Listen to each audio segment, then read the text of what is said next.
ಮುಂದಿನ ತಿಂಗಳು ಏಪ್ರಿಲ್ 1, 26ರಂದು ನಿಮ್ಮ ಬ್ಯಾಂಕಿನ ವ್ಯವಹಾರಗಳಲ್ಲಿ ಭಾರಿ ಬದಲಾವಣೆ ಆಗಲಿದೆ. ಅದರಲ್ಲಿ ಆನ್ಲೈನ್ ಪೇಮೆಂಟ್ ಮಾಡುವವರಿಗೆ ಸ್ವಲ್ಪ ನಿಯಮಗಳು ಹೊಸದಾಗಿ ಸೇರ್ಪಡೆ ಆಗ್ತಾ ಇದೆ.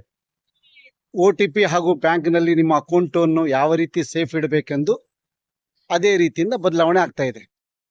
Number 1, dynamic 2 factor authentication. ಅಂದರೆ ನೀವು ಕಳಿಸ್ತಾ ಇದೆ ಅಂದರೆ ದುಡ್ಡು ಕಳಿಸ್ತಾ ಇದ್ದೀರಿ ಎಂಬುದು ಸ್ವಲ್ಪ ಇನ್ಕ್ವೈರಿ ಆಗ್ಬೋದು. ನಂಬರ್ 2, ಈಗ ಬ್ಯಾಂಕ್ ಆ್ಯಪ್ನಲ್ಲಿ ಸ್ಕ್ರೀನ್ಶಾಟ್ ಅಥವಾ ವಿಡಿಯೋ ರೆಕಾರ್ಡಿಂಗ್ ಮಾಡೋಕ್ಕೆ ಆಗೋದಿಲ್ಲ. ಯಾಕಂದರೆ ಡೆಸ್ಕ್ಟಾಪ್ನಲ್ಲಿ OTP ಜನರೇಟ್ ಮಾಡುವ ಪಾಸಿಬಿಲಿಟಿ ಹ್ಯಾಕರ್ಗಳಿಗೆ ಇರ್ತದೆ. Number 3, night time locking system. ಅಂದರೆ ರಾತ್ರಿ 11 ಗಂಟೆ ಆದಮೇಲೆ ಬೆಳಗ್ಗೆ 6 ತನಕ ನಿಮ್ಮ ಅಕೌಂಟನ್ನು ಯಾರೂ ಆಪ್ರೇಟ್ ಮಾಡಬಾರ್ದು, ಆ ರೀತಿ.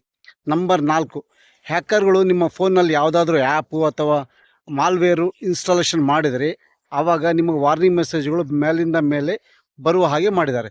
ನಂಬರ್ 5, OTP ಹಾಗೂ ಮೊದಲಿನ ಹಾಗೆ ಬರಲ್ಲ. ನಿಮ್ಮ ಯಾವುದೇ ಅಪ್ಲಿಕೇಶನ್ ಅಥವಾ ಬ್ಯಾಂಕ್ ಆ್ಯಪ್ ಯೂಸ್ ಮಾಡ್ತೀರಿ ಅದರಲ್ಲೇ ಬರುವ ಹಾಗೆ ಮಾಡಿದ್ದಾರೆ. ನಂಬರ್ 6, ಈಗ ನಿಮ್ಮ ಟ್ರಾನ್ಸಾಕ್ಷನ್ ಮೇಲೆ ಕ್ವಶನ್ ಜಾಸ್ತಿ ಕೇಳ್ಬೋದು. ಅಂದರೆ ನೀವು ನಾರ್ಮಲಾಗಿ 1,000 2,000 ಆಗ್ತಾಯಿದ್ರೆ ನೋ ಪ್ರಾಬ್ಲಮ್. ಆದರೆ ಅದೇ ಆ್ಯಪಲ್ಲಿ ಅದೇ ಅಕೌಂಟಿಂದ ಮುಖಾಂತರ ನೀವು 5 ಲಕ್ಷ 10 ಲಕ್ಷ ಏನಾದರೂ ಅಬ್ನಾರ್ಮಲ್ ಆಗಿ ಟ್ರಾನ್ಸಾಕ್ಷನ್ ಆಗ್ತಾಯಿದ್ರೆ ಆವಾಗ ನಿಮಗೆ ಪರ್ಸನಲ್ ಡೀಟೇಲ್ಸ್ ಕೇಳ್ಬೋದು. ಅಂದರೆ ನೀವು ಎಲ್ಲಿ ಓದಿರಿ, ತಂದೆ ತಾಯಿ ಯಾರು, ಅದೇ ರೀತಿ ಏನೋ ಬೇರೆ ವಿಷಯಗಳೆಲ್ಲ ಕೇಳ್ಬೋದು. ನೀವು ಸಪೋಸ್ ನೀವು ಅದರಲ್ಲಿ ಸರಿ ಉತ್ತರ ಕೊಟ್ಟರೆ ಮಾತ್ರ ಆವಾಗ ಟ್ರಾನ್ಸಾಕ್ಷನ್ ಓಕೆ ಆಗುತ್ತದೆ. ಇಲ್ಲದಿದ್ದರೆ ನಿಮ್ಮ ಬ್ಯಾಂಕಿಗೆ ನೋಟಿಫಿಕೇಷನ್ ಹೋಗುತ್ತೆ, ನೆನಪಿರಲಿ. Number 7, behaviour identification. ಅಂದರೆ ನೀವು ಯಾವ ರೀತಿ ಮೊಬೈಲ್ ಆಪ್ರೇಟ್ ಮಾಡ್ತಾಯಿದ್ದೀರಿ, ಮೊದಲು ಎಲ್ಲ ಸ್ಪೀಡು ವಾಕ್ಯಗಳು ನೀವು ಟೈಪ್ ಮಾಡ್ತಾ ಏನು ಇರ್ತಾರಲ್ಲ ಆ ರೀತಿ ಅದು ಆಪ್ರೇಟ್ ಮಾಡ್ತದೆ, ಅರ್ಥ ಮಾಡ್ಕೋತದೆ. ಅದೇ ರೀತಿ ಇತ್ತಂದರೆ ಸಾಮಾನ್ಯ ಇರ್ತದೆ. ಅಬ್ನಾರ್ಮಲ್ ರೀತಿ ಇತ್ತಂದರೆ ಮಾತ್ರ ಡೇಂಜರ್.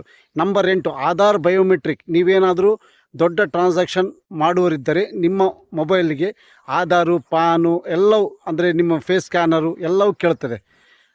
ಇದು ಎಲ್ಲ ನಿಮ್ಮ ಆರ್ಥಿಕ ಸುರಕ್ಷತೆಗಾಗಿ ಮಾಡಿದ್ದ ಬ್ಯಾಂಕ್ಗಳಲ್ಲಿ ಕೆಲವು ನಿಯಮಗಳು. ಜೈ ಹಿಂದ್.